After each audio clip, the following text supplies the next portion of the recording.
അപ്പോൾ ഇതാണ് നമ്മൾ താമസിക്കുന്ന വീട്.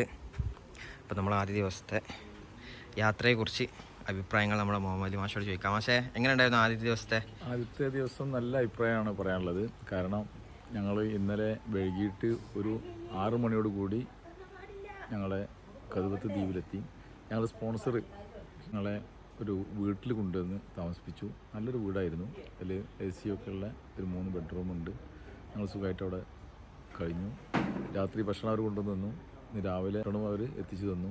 ഞങ്ങൾ ഭക്ഷണമൊക്കെ കഴിഞ്ഞു, കുളിയെല്ലാം കഴിഞ്ഞു ഇറങ്ങാൻ നിൽക്കുകയാണ്. ഇവിടെ സത്യത്തിൽ ഇവിടെയൊക്കെ ഒരു എന്താ പറയുക, മിഡിൽ ക്ലാസ് എന്ന് പറഞ്ഞാൽ മിഡിൽ ക്ലാസ്സിന് താഴെയുള്ള ഫാമിലിയാണ് കൂടുതലും കാണുന്നത്. ചെറിയ ചെറിയ വീടുകൾ, ഇഷ്ടംപോലെ കയറുവൃക്ഷമുണ്ട്. മറ്റ് ഒന്നും ഇവിടെ കാണാൻ വളരെ കുറവാണ്. മറ്റ് നമ്മളവിടെയുള്ള പല വൃക്ഷങ്ങളൊന്നും ഇവിടെ കാണുന്നില്ല. അധികവും തെങ്ങാണ് ഇവിടെ കാണുന്നത്. പിന്നെ പൂഴിയാണ്, നിലത്താകെ പൂഴിയാണ്.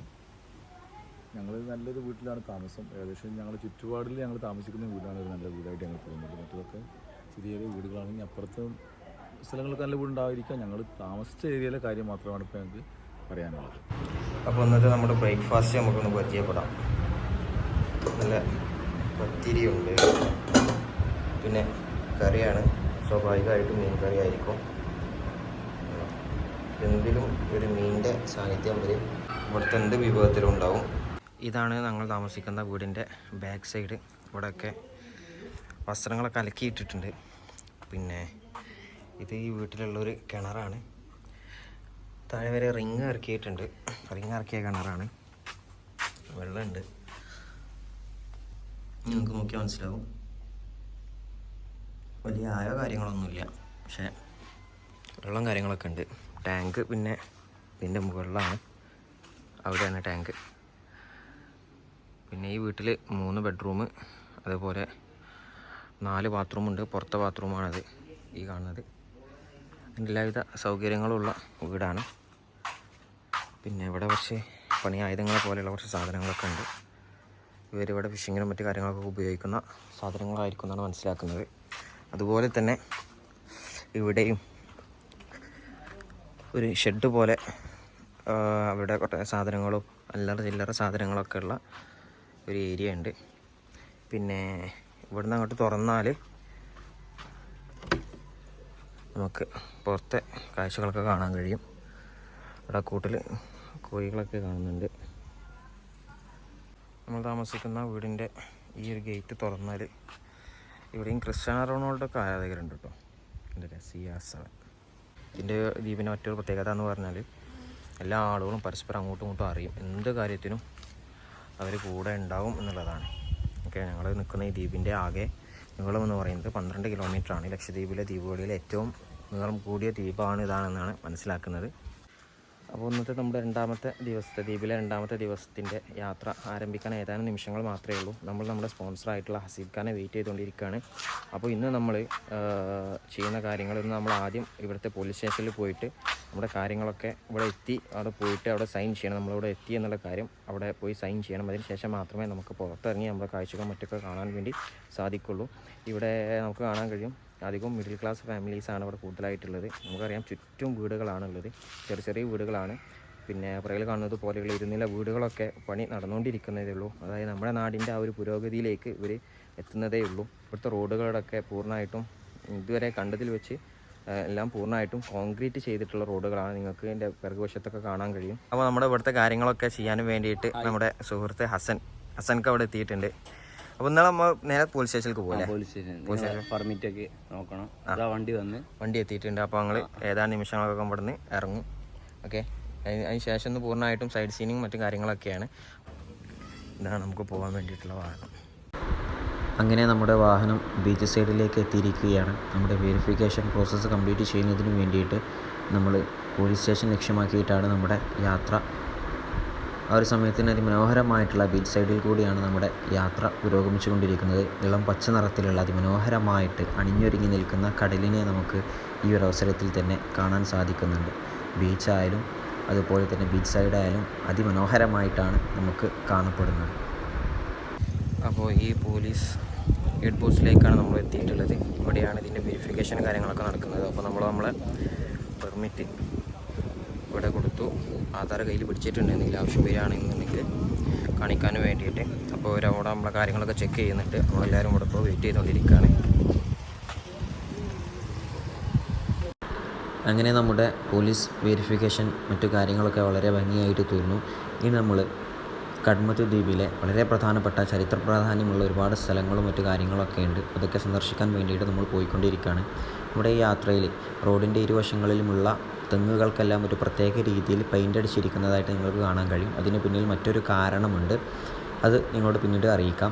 നമ്മുടെ നാട്ടിലൊക്കെ കാണുന്നത് പോലെ തന്നെ ഇലക്ഷൻ പ്രചാരണത്തോടനുബന്ധിച്ചിട്ടുള്ള ധാരാളം ഫ്ലക്സുകളും മറ്റു കാര്യങ്ങളൊക്കെ നമുക്ക് റോഡിൻ്റെ ഇരുവശങ്ങളിലുമുള്ള മരങ്ങളിൽ അഥവാ തെങ്ങുകളിലൊക്കെ കെട്ടിയിട്ടുള്ളതായിട്ട് നമുക്ക് കാണാൻ സാധിക്കുന്നുണ്ട്. നിങ്ങൾ ഈ കാണുന്ന ഈ ബിൽഡിങ് ഒരു വീട് പോലെ തോന്നിക്കുന്നത് ഇവിടുത്തെ ഒരു പള്ളിയാണ്. പിന്നെ അതിലും വിചിത്രമായിട്ട് നമുക്ക് തോന്നുന്നത് പള്ളി, ഇതാണ് പള്ളിയുടെ ഖബർസ്ഥാൻ. ഓക്കെ, ഈ ഭാഗത്തും പള്ളിയുടെ ഖബർസ്ഥാനും മറ്റു കാര്യങ്ങളൊക്കെ ഉണ്ട്. ഓക്കെ, ഈ മരത്തിൻ്റെ ചുവട്ടിൽ കാണുന്നതൊക്കെ ഖബർസ്ഥാനാണ്. ഓക്കെ, ബീച്ചിനോട് അഭിമുഖീകരിച്ച് നിൽക്കുന്ന രീതിയിലാണ് ഈ പള്ളി സ്ഥിതി ചെയ്യുന്നത്. ഇതൊക്കെ ഖബർസ്ഥാനാണ് കേട്ടോ. ഓക്കെ,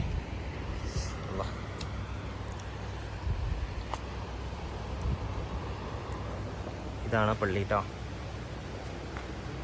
ഇതാണ് പള്ളിയുടെ ഉൾവശം. ഇവിടെ ഇത്തരത്തിലുള്ള ചെറിയ ഒരുപാട് പള്ളികളുണ്ട്. പക്ഷേ ഈ ദ്വീപിലെ കഡ്മത്ത് ദ്വീപിലെ മുഴുവൻ ആളുകൾക്കും ജുമ നടക്കുന്ന ഒരേ ഒരു പള്ളി മാത്രമേ ഉള്ളൂ. അവിടെ 1000-1500 പേരൊക്കെ ഉൾക്കൊള്ളുന്ന തരത്തിലുള്ള പള്ളിയാണ്, അതാണെന്നാണ് അവർ പറഞ്ഞിട്ടുള്ളത്. ഓക്കെ, ഇതാണ് നമ്മുടെ കൂടെയുള്ള യാത്രാ സംഘം. ഈ പച്ച ഷർട്ടിട്ട ആളാണ് നമ്മുടെ കാര്യങ്ങളൊക്കെ നമുക്ക് സംസാരിച്ചത്. നമ്മുടെ ഇതോ ഇതില്ലേ ഇതിങ്ങോട്ട് അവിടെ വീണതിന് ശേഷം അവിടെ നിന്ന് പിന്നെ ഉണ്ടായതാന്ന് പറഞ്ഞേ. ഇതെന്ത് വരാത്? പാലാലോ? ആലാണല്ലേ?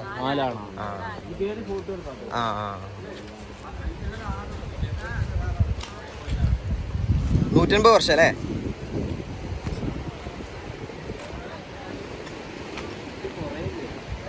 എങ്ങനെ പോകാൻ തുടങ്ങി.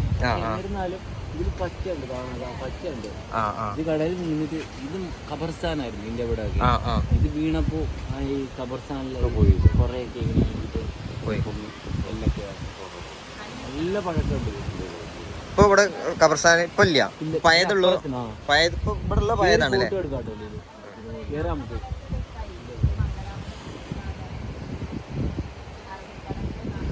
150 വർഷങ്ങൾക്ക് മുമ്പ് വളരെ ശക്തമായ മഴയിലും മറ്റൊക്കെ കാറ്റിലൊക്കെ ചെരിഞ്ഞു വീണ മരമാണിത്. ഇത് എന്തൊരു തരം ആലാണ്. ഇതിൻ്റെ പ്രത്യേകത എന്താണെന്ന് വെച്ചാൽ ഇത് വീണ സ്ഥലത്ത് നിന്ന് വീണ്ടും ഇത് മുളച്ച് ഉണ്ടായിട്ട് ഇപ്പോൾ നല്ല തണലിൽ നല്ല പച്ചപ്പൊക്കെ ഉണ്ട് ഇതിന്. ഓക്കെ, ഈ ബീച്ചിലൊക്കെ കാണുന്ന കല്ലുകൾ നമ്മളവിടെ ഉള്ള കല്ലുകളല്ല, ഒരു പവിഴപ്പുറ്റിൻ്റെ ഒരു ടച്ചുള്ള കല്ലുകളാണൊക്കെ ഇവിടെ കാണുന്നത് പൂർണ്ണമായിട്ടും. ഇപ്പോൾ നിങ്ങൾ കാണുന്നത് കടൽ വെള്ളം ശുദ്ധീകരിക്കുന്ന പ്ലാന്റാണ്. ഈ ദ്വീപിലേക്ക് ആവശ്യമായിട്ടുള്ള മുഴുവൻ കടൽ വെള്ളവും ഇവിടെ നിന്നാണ് ശുദ്ധീകരിച്ച് സപ്ലൈ ചെയ്യുന്നത്. അപ്പോൾ നമ്മളുള്ളത് വാട്ടർ പ്യൂരിഫിക്കേഷൻ പ്ലാന്റിൻ്റെ ഉള്ളിലാണ്. നമുക്ക് അതുമായിട്ട് ബന്ധപ്പെട്ട മെഷീനറീസ് കാര്യങ്ങളാണ്. എന്താ പറയല്? NIOT പ്ലാന്റിൻ്റെ ഉള്ളിലാണ്. ഇതിൽ ഇതാണോ ടാങ്ക് മേലുള്ള? അത് മേലുള്ളത് അല്ലേ? അങ്ങനെയാണ്. നീരാവി എടുത്തിട്ട് അതാണ് വരുന്നത് അല്ലേ? ശരി. ബബിൾസ് ഇട്ട് പൊട്ടിച്ചിട്ട് നീരാവിയായിട്ട് വരുന്ന വെള്ളമാണ് നമുക്ക് കിട്ടുന്നത് അല്ലേ? ശരി. ഓക്കെ, തണുത്ത എടുക്കുന്ന സമയത്ത് അല്ലേ? എടുക്കുന്ന സമയത്ത് നല്ല തണുത്ത വെള്ളമായിരിക്കും എന്നാണ് പറയണേ. ഇതാണ് അതിൻ്റെ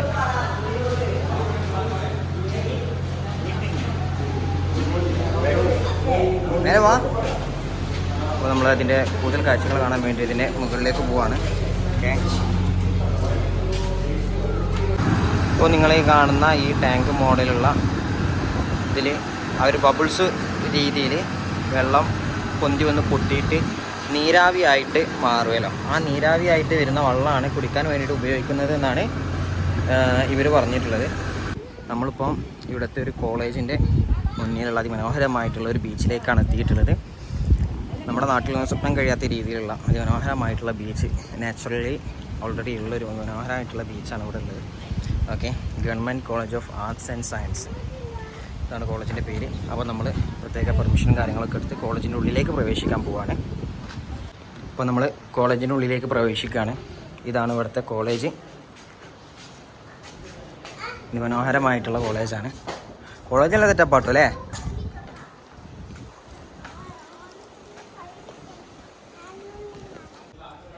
അത് ദൂരെ കാണുന്നതാണ് ഇവിടുത്തെ ഹോസ്റ്റൽ, ബോയ്സ് ഹോസ്റ്റലാണ്. ഇവിടെ ഇവർ പ്രാദേശികമായിട്ട് ഉപയോഗിക്കുന്നത് ജസീരി ഭാഷയാണ്. പിന്നെ അതിന് പ്രത്യേകിച്ച് ലിപികളോ കാര്യങ്ങളോ ഒന്നും തന്നെ ഇല്ല. ഇതാണ് അവിടുത്തെ ബോയ്സ് ഹോസ്റ്റൽ. ഇവിടെ കുട്ടികളവിടെ ഇരിക്കുന്നത് കാണുന്നത് ഞായറാഴ്ചയാണ്, അതുകൊണ്ട് തന്നെ കോളേജില്ല. ഇതാണ് ഇവിടുത്തെ HOD, faculty and HOD room. Okay, department of English faculty room, library. ഇവിടെ ഒരുപാട് നമ്മുടെ നാട്ടിലുള്ളതുപോലെ ഒരുപാട് കോഴ്സുകളുണ്ട്.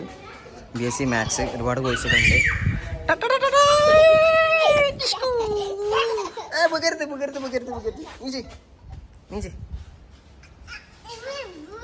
വീണാ മുറി പറ്റൂട്ടോ. ഇവിടെ ബോയ്സ് ഹോസ്റ്റൽ ഒരു ഭാഗത്തും ഗേൾസ് ഹോസ്റ്റൽ മറ്റൊരു ഭാഗത്തുമാണുള്ളത്. ഓക്കെ, നോട്ടീസ് ബോർഡുകളും മറ്റു കാര്യങ്ങളൊക്കെ നമുക്ക് ഇവിടെ കാണാൻ കഴിയും.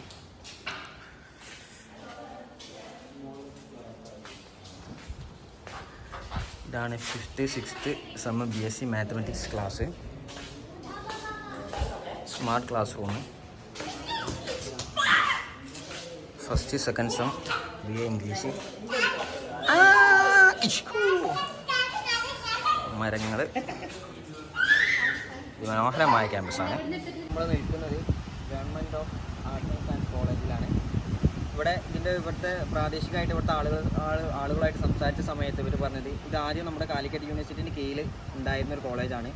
ഇപ്പോൾ ഇവിടുത്തെ നമ്മുടെ അഡ്മിനിസ്ട്രേറ്ററൊക്കെ മാറിയതിന് ശേഷം അവരിത് ലക്ഷദ്വീപ് പൂർണ്ണമായിട്ടും കേന്ദ്ര ഗവൺമെൻറ്റിൻ്റെ കീഴിലാണ്. അതുകൊണ്ട് തന്നെ ഇവിടെ സ്ഥിതി ചെയ്യുന്ന കോളേജും കേന്ദ്ര ഗവൺമെൻറ്റിൻ്റെ കീഴിൽ തന്നെ ആയിരിക്കണമെന്നുള്ള അവരുടെ ഒരു വാശിയുടെ പുറത്ത് ഇപ്പോൾ ഈ കാലിക്കറ്റ് യൂണിവേഴ്സിറ്റിൻ്റെ കീഴിലുണ്ടായിരുന്ന ഈ കോളേജ് ഇപ്പോൾ അവർ പോണ്ടിച്ചേരി യൂണിവേഴ്സിറ്റിൻ്റെ കീഴിലാക്കി മാറ്റിയിട്ടുണ്ട്. ഇപ്പോൾ നമ്മുടെ നാട്ടിലുള്ളതുപോലെ തന്നെ ഒരുപാട് കോഴ്സുകൾ, ഡിഗ്രി കോഴ്സുകളും മറ്റു കോഴ്സുകളൊക്കെ ടൂറിസവുമായിട്ട് ബന്ധപ്പെട്ട് ധാരാളം കോഴ്സുകളും നമുക്കിവിടെ ഈ കോളേജിൽ നമുക്കിവിടെ കാണാൻ കഴിഞ്ഞു. ഇന്ന് സൺഡേ ആയതുകൊണ്ട് ക്ലാസ്സുകളൊന്നുമില്ല. പക്ഷേ ഇവർ നമ്മളെ കൊണ്ടുവന്ന ഏജൻറ്റ്, നമ്മളെ സുഹൃത്തുക്കൾ പ്രത്യേക പെർമിഷനൊക്കെ എടുത്തതിന് ശേഷമാണ് നമ്മുടെ കോളേജും മറ്റു കാര്യങ്ങളൊക്കെ നമുക്ക് കാണിച്ചിട്ടുള്ളത്. ഈ കോളേജിൻ്റെ നേരെ മുമ്പിൽ തന്നെ നമുക്ക് അതിമനോഹരമായിട്ടുള്ള ഒരു ബീച്ചും മറ്റു കാര്യങ്ങളൊക്കെ നമുക്ക് കാണാൻ കഴിയും. ഇവിടുത്തെ കുട്ടികൾ ഈ ബീച്ചും മറ്റു കാര്യങ്ങളൊക്കെ അതിമനോഹരമായിട്ട് തന്നെ വെച്ചിട്ടുണ്ട്. ഈ ഓരോ തെങ്ങുകളും മറ്റു കാര്യങ്ങളൊക്കെ പ്രത്യേകം പെയിൻറ്റും കാര്യങ്ങളൊക്കെ അടിച്ചിട്ട് സൂപ്പറാക്കിയിട്ടുണ്ട്. ഇവിടെ നമുക്ക് ഇവിടുത്തെ ടൂറിസം ഡിപ്പാർട്ട്മെൻറ്റിലെ കുട്ടികൾ ഓരോ വിവിധ രാജ്യങ്ങളിലേക്കുള്ള ഡയറക്ഷനും അതുപോലെ തന്നെ അവിടേക്കുള്ള കിലോമീറ്റേഴ്സും ഇവിടെ കൊടുത്തിട്ടുണ്ട്. UAE, Cuba, USA, Canada, France, Sweden, Russia, China, Japan, England, അതുപോലെ തന്നെ മറ്റ് രാജ്യങ്ങളും ഇവിടെ നോക്കിയാൽ Nigeria, Brazil, Argentina, south Africa തുടങ്ങിയിട്ടുള്ള കാര്യങ്ങളൊക്കെ നമുക്ക് എന്ത് ചെയ്യാൻ പറ്റും, ഇവിടെ നിന്നും നോക്കിയാൽ നമുക്ക് മനസ്സിലാകുന്നതാണ്. ഓക്കെ, മലേഷ്യ, ഓസ്ട്രേലിയ തുടങ്ങിയ കാര്യങ്ങളൊക്കെ നമുക്കിവിടെ കാണാൻ കഴിയും. ഇതാണ് ഇവിടെ കോളേജ്. നമ്മളിപ്പോൾ ഈ അതിമനോഹരമായിട്ടുള്ള ഈ കോളേജിൻ്റെ തൊട്ട് മുന്നിലുള്ള ഈ ബീച്ചിൽ കൂടി നടന്നുകൊണ്ടിരിക്കുകയാണ്. മനോഹരമായിട്ടുള്ള കാഴ്ചയാണ്. ഇവിടെയൊക്കെ മണൽ പറ്റ നൈസ് മണലാണ്. നമ്മളിപ്പോൾ എത്തിയിട്ടുള്ളത് നമ്മുടെ കടമത്ത് ദ്വീപിൻ്റെ ഏറ്റവും വടക്കേ അറ്റത്താണ്. ഇതാണ് ഈ ദ്വീപിൻ്റെ അവസാനം, എൻഡ്. ഓക്കെ, വടക്കേ അറ്റാണത് കേട്ടോ. പിന്നെ അപ്പുറത്തേക്ക് ഇനി ദ്വീപില്ല. ഓക്കെ, ഇതാണ് ഈ ദ്വീപിൻ്റെ ഏറ്റവും അവസാന ഭാഗം. ഓക്കെ, നിറയെ പൂർണ്ണമായിട്ടും തെങ്ങുംതോപ്പുകളാണ്. ഇത് ഈ 2 വാഹനങ്ങളിലായിട്ടാണ് ഞങ്ങളിപ്പോൾ ഇവിടെ എത്തിയിട്ടുള്ളത്. ഞങ്ങളുടെ കൂടെയുള്ള ആളുകളാണ് ഇവരൊക്കെ. ഓക്കെ, ഇപ്പോൾ നമ്മൾ കാണുന്ന ഈ ഒരു ഏരിയയിലൊക്കെ, ഈ ഒരു ഏരിയ ഇതിലങ്ങനെ നമുക്ക് നടക്കാൻ കഴിയും. വെയിലിറക്കത്തിൻ്റെ സമയത്താണ് ഇതിൽ നടക്കുമ്പോൾ. വെയിലേറ്റത്തിൻ്റെ സമയമായതുകൊണ്ട് വെള്ളമുണ്ട്. എന്നുണ്ടെങ്കിൽ നമുക്ക് ഇതിൽ കൂടി, ഈ ഒരു ഏരിയയിൽ കൂടി നമുക്ക് എന്ത് ചെയ്യാൻ പറ്റും, നടന്ന് ഇതുവരെ പോകാൻ പറ്റും എന്നാണ് ഇവർ പറയുന്നത് കേട്ടോ. കടമത്ത് ദ്വീപിലെ കാഴ്ചകൾ ഇവിടെ അവസാനിക്കുന്നില്ല. ശക്തമായ ചൂട് കാരണം നമ്മൾ ചെറിയൊരു ഇടവേള എടുക്കുകയാണ്. ബാക്കി കാഴ്ചകൾ നമുക്ക് അടുത്ത എപ്പിസോഡുകളിലായിട്ട് നമുക്ക് കാണാം. ഞങ്ങളിപ്പോൾ നമ്മുടെ റൂമിലേക്ക് പോയിക്കൊണ്ടിരിക്കുകയാണ്.